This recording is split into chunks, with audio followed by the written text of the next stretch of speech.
সত্যিকারে জনগণের কথা ভাবতো, জনগণের দিকে তাকিয়ে যদি তারা রাজনীতি করতেন, তাহলে এই হাসপাতালগুলো আজকে খোল নলচে বদলে দিয়ে মানুষের জন্য উন্মুক্ত তারা করে দিতে পারত।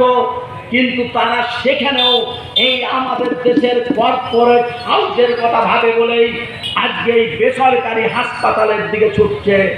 আজকে একেবারে ব্যাঙের ছাতার মতো বেসরকারি হাসপাতাল গড়ে উঠছে। বেসরকারি হাসপাতালে আজকে মানুষ খেতে পাক না পাক, আজকে মানুষ তাদের ভয় সম্বলটুকু সমস্ত কিছু বিক্রি করেও তার বাড়ির ছেলে মেয়েদেরকে আজকে চিকিৎসার জন্য নিয়ে যেতে হয়, ছেলে মেয়েদের বাবাকে চিকিৎসার জন্য নিয়ে যেতে হয়। সর্বশান্ত হয়ে যাচ্ছে। এই তো চিকিৎসা ব্যবস্থার অবস্থা দাঁড় করিয়েছে। শিক্ষার যে ব্যবস্থা, আজকে দেখুন ভারতবর্ষ স্বাধীনতার পরবর্তীকাল থেকে শিক্ষার যে অবনমন, সেই অবনমন চলতে চলতে আজকে শেষ পেরেকটা এসে যাচ্ছে বিজেপি জাতীয় শিক্ষানীতির নাম করে।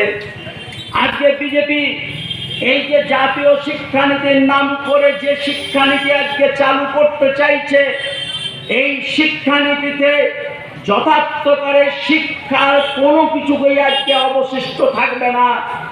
আজকে বলছে তারা যে এখন যে কোনো যারা যেমন দেখুন এই পশ্চিমবাংলায় যখন সিপিএম সরকার ছিল, ক্লাস 4 পর্যন্ত ইংরেজি তুলে দিয়েছিল, পাস ফেল তুলে দিয়েছিল। তৃণমূল ক্ষমতায় আসার পর ক্লাস 8 পর্যন্ত পাস ফেল তুলে দিল। আজকে বিজেপি সরকার বলছে জাতীয় শিক্ষানীতির নাম করে ক্লাস 12 পর্যন্ত পাস ফেল তুলে দাও। কি অদ্ভুত জিনিস দেখুন। এক্ষেত্রে কোনো পার্থক্য দেখতে পান কি? কোন দলের সঙ্গে এই ক্ষেত্রে কোনো পার্থক্য আছে কি? এই যে ইংরেজি পশ্চিমবাংলায় সিপিএম তুলে দিয়েছিল, এই ইংরেজি হাটাও স্লোগান প্রথম কে দিয়েছিল? ভারতবর্ষের প্রথম প্রধানমন্ত্রী জওহরলাল নেহরু। তিনি বলেছিলেন ইংরেজি হাটাও। কিন্তু সেদিন এই জওহরলাল চাইল পশ্চিমবাংলায় সেদিন বামপন্থী আন্দোলনের জোয়ার যে জায়গায় ছিল, সেখানে তাদের পক্ষে সে সাহস হয়নি পশ্চিমবাংলা থেকে ইংরেজি তুলে দিতে। কিন্তু সিপিএম সেই কাজটি তারা করেছিল পশ্চিমবাংলায় বামপন্থার কথা বলতে বলতে। আজকে জাতীয় শিক্ষানীতিতে কি অদ্ভুত বলছে দেখুন। বলছে আপনার বায়োলজি না পড়লেও আপনি ডাক্তারি পড়তে পারবেন। আজকে শিক্ষিত মানুষরা শুনলে চমকে উঠবেন। একটা ডাক্তার, সে ডাক্তারি পড়তে গেলে তার যে ভিত্তি, সেই ভিত্তিটা হচ্ছে বায়োলজি। সেই ভিত্তিটা তার না থাকলেও সে ডাক্তার হবে। সে কিরকম ডাক্তার হবে বুঝুন। তার কাছে তো আপনাকে আমাকে সাধারণ মানুষকে যেতে হবে চিকিৎসার জন্য। সেই ডাক্তারের কাছে চিকিৎসা করতে গেলে মরা ছাড়া বাঁচার কোনো রাস্তা থাকবে কি? আজকে বলছে এতদিন আমরা জানতাম সায়েন্স মানে ফিজিক্স, কেমিস্ট্রি, ম্যাথ, এটা নিয়ে একটা সায়েন্সের সাবজেক্ট।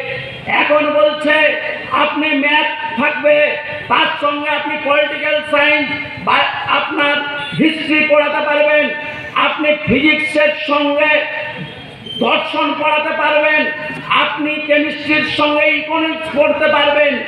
মানে শিক্ষা ব্যবস্থাটাকে এমন জায়গায় এনে দাঁড় করিয়ে দিতে চাইছে যে আজকে কিছু টেকনোক্র্যাট তারা তৈরি করতে চাইছে। কিছু কারিগরি শিক্ষার মধ্য দিয়ে এই মেশিনের কোন সুইচটা দাবলে মেশিনটা চলবে, ওইটা দিয়ে কোন কাপড়টা বেরোবে, এইটুকু শুধু তুমি জানো। যথার্থকারে শিক্ষিত হয়েও না। আর সব থেকে যেটা ভয়ঙ্কর করছে সেটা হচ্ছে আজকে শিক্ষার মধ্যে ধর্মীয় প্রভাব, আধ্যাত্মবাদকে তারা নিয়ে আসতে চাইছে।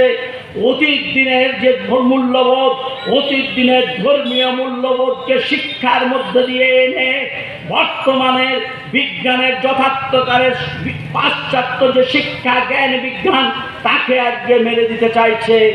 তাই আজকে তারা সংস্কৃত শিক্ষা তারা চালু করতে চাইছে। তারা আমাদের দেশের বেদ, বেদান্ত, পুরাণ আজকে শিক্ষা ব্যবস্থার মধ্য দিয়ে তারা চালু করতে চাইছে। অথচ ভেবে দেখুন রাজা রামমোহন রায়ের কথা ভাবুন। রাজা রামমোহন রায় বলছেন, তার বক্তব্য হচ্ছে, তিনি বলছেন ভারতবর্ষে বহু যুগ আগের থেকেই সংস্কৃত শিক্ষার প্রচলন ছিল। ব্রিটিশ সরকার নতুন করে আবার সংস্কৃত শিক্ষার প্রচলন আমাদের দেশে করতে চাইছে, কিন্তু সংস্কৃত শিক্ষার দ্বারা অন্ধত্ব, চিন্তার অন্ধত্ব জন্ম নেবে। সংস্কৃত শিক্ষার দ্বারা যথার্থকারে মানুষ হওয়া যাবে না। কে বলছেন? রাজা রামমোহন রায়। এই রাজা রামমোহন রায়ের পদবেই বিদ্যাসাগর তিনি বললেন আরো মারাত্মক কথা। তিনি বললেন যে আমি সাংখ্য, বেদান্ত, গীতা, পুরাণ আমি তন্ন তন্ন করে পড়েছি, কিন্তু এই ধর্মগ্রন্থের মধ্যে কোনো সত্য নেই। ভারতবর্ষের ছাত্র সমাজ, যুব সমাজকে যদি যথার্থকারে উন্নত চরিত্রে গড়ে তুলতে চাও, তাহলে আমাদের দেশের বেদ, বেদান্ত, পুরাণ দিয়ে হবে না।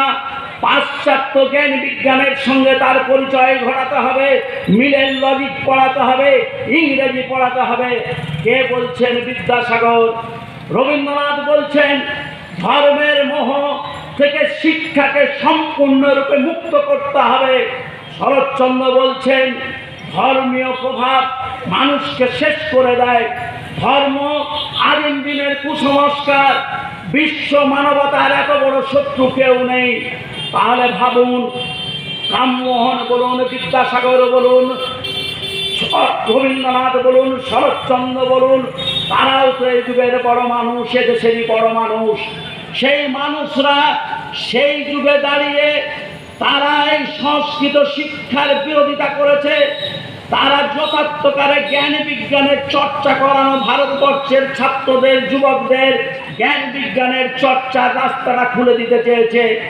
আজকে আমাদের দেশের মোদী সরকার আবার নতুন করে এই জাতীয় শিক্ষানীতির নাম করে এই পুরনো ঐতিহ্যবাদের দিকে আজকে ছাত্র সমাজকে নিয়ে যেতে চাইছে। এবং সব থেকে অবাক যে লাগে, এই যে জাতীয় শিক্ষানীতি, যে জাতীয় শিক্ষানীতির মাধ্যমে গোটা শিক্ষা ব্যবস্থাটাকে শেষ করে দিতে চাইছে, এই শিক্ষানীতি পশ্চিমবাংলায় ইমপ্লিমেন্ট করছেন আমাদের তৃণমূল সরকার। তারা মুখে বলছে বিজেপির বিরোধিতা করছি, বিজেপির শিক্ষানীতির বিরোধিতা করছি, অথচ পশ্চিমবাংলায় তাদের সেই শিক্ষানীতিকে এই পশ্চিমবাংলায় তারা ইমপ্লিমেন্ট করতে চাইছে। এই তো অবস্থা এসে দাঁড়াচ্ছে। বিদ্যুতের বলুন, কৃষির ক্ষেত্রে বলুন, সমস্ত ক্ষেত্রেই আজকে যে জায়গায় এনে তারা দাঁড় করাতে চাইছে, আজকে সর্বদিক থেকে আজকে তাদের কোথাও কোনো পার্থক্য নেই। আজকে তারা এমন এক অবস্থার মধ্যে রাজনৈতিক দলগুলো আজকে দাঁড়িয়ে গেছে, এই যে মানুষের মৌলিক সমস্যা, এই মৌলিক সমস্যা নিয়ে কারো ভাবনা নেই।